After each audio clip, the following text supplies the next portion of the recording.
చాలా రోజుల నుంచి తిరుమల తిరుపతి దేవస్థానం లడ్డు వివాదం కొనసాగుతూనే ఉందండి. కొంతమంది అలర్ట్ జరిగిందని, ఇంకోటి జరగలేదని. సో ఇప్పుడు మనం పూర్తి వివరాలు చెబుదాం. ఛార్జ్ షీట్ లో సిబిఐ ఏమైతే మెన్షన్ చేసిందో దాని గురించి మాట్లాడుకున్నాం. పూర్తి ఛార్జ్ షీట్ ఎవరి దగ్గర లేదు, కోర్టుకు మాత్రమే సబ్మిట్ చేశారు. కోర్టు ఏదైతే తీర్పిస్తుందో తీర్పిచ్చిన తర్వాత ఆన్లైన్ లో పెడతారు. ఆన్లైన్ లో పెట్టిన తర్వాత ఒక పూర్తి వీడియో మీకు చెప్తాను, ఎవరు తప్పు కాదని చెప్పేసి. ఇందులో మెయిన్ విషయాలు ఏంటంటే, ఒకటి స్కామ్ అయితే జరిగింది. రెండు, ఆ స్కామ్ ఎంత 253 కోట్లు 2021 నుంచి 2024 వరకు దాదాపు 20 కోట్ల లడ్డులో కల్తీనే వాడారని తేలింది. ఇందులో రాజకీయ నాయకులు ఉన్నారంటే బోలబాబా ట్రైన్ దగ్గర నుంచి మధ్యలో ఉన్న థర్డ్ పార్టీ పర్సన్స్ అందరూ కలిసి వైవి సుబ్బారెడ్డి పిఏతో సహా మొత్తం 36 మంది మీద ఛార్జ్ షీట్ ఫైల్ అయింది. ఇప్పుడు మనం అడల్టరీ జరిగిందా లేదా అని గురించి మాట్లాడుకుందాం. స్టేట్ గవర్నమెంట్ సంబంధించిన సిట్ ఏం చెప్తుంది, అడల్టరీ జరిగింది, మా రిపోర్ట్స్ లో బయటపడ్డాయని చెప్తుంది. మరి సెంట్రల్ గవర్నమెంట్ సిబిఐ ఏం చెప్తుంది? ఇప్పుడు సిబిఐ కూడా అదే చెప్తుంది. ఇది నేను ఊహాగానాలతో చెప్పట్లేదండి. ఇది నేను టైమ్స్ ఆఫ్ ఇండియాలో ఆర్టికల్ చూసి చెప్తున్నాను. And times of India article ని సిబిఐ సంబంధించిన ఒరిజినల్ సైట్ ఒకటి ఉంది,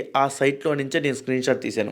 యాక్చువల్ గా ఛార్జ్ షీట్ లో ఏమని పెట్టిందంటే, multiple dairies supplied 68 lakh kgs of adulterated ghee worth 250 crores and 2019 to 2024 without a single drop of milk and butter అండి. ఒక్క చుక్క పాలు లేకుండా, ఒక చుక్క బటర్ లేకుండా ఈ ఘీని తయారు చేశారు. ఇక్కడ మీకు ఒక ఉదాహరణ చెప్తాను. ఇది సందర్భం కాబట్టి 1980లో జరిగిన వనస్పతి కేసుని నేను తీసుకొస్తాను. సేమ్ ఇదే రిలేటెడ్ కేసు అనమాట. వనస్పతి ప్రొడక్ట్ లో అడల్టరీ జరిగిందని 1980లో కొంతమంది కేసు వేశారు. దాన్ని సిబిఐ అప్పగిచ్చారు.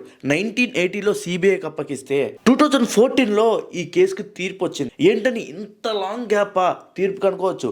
ఇక్కడ ఉంది ఎవరు అనుకున్నాం, రాజేంద్ర మిట్టల్ తెలుసా మీకు? Mittal group of industries.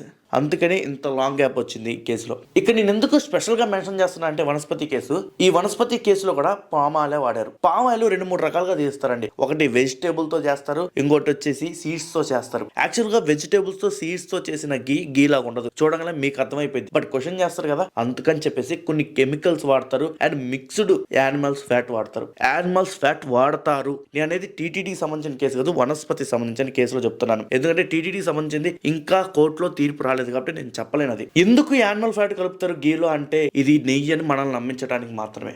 So ఇందులో ఎవరు తప్పు కాదనే పాయింట్ నేనైతే చెప్పట్లేదు. బట్ మీరే కామెంట్ బాక్స్ లో కామెంట్ చేయండి. సిబిఐ దాఖలు చేసిన ఛార్జెస్ లో స్వయంగా ఎలానే ఉంది, అడల్టరేటెడ్ సింథటిక్ గీ ఉపయోగించారు లడ్డూలో అని చెప్పేసి.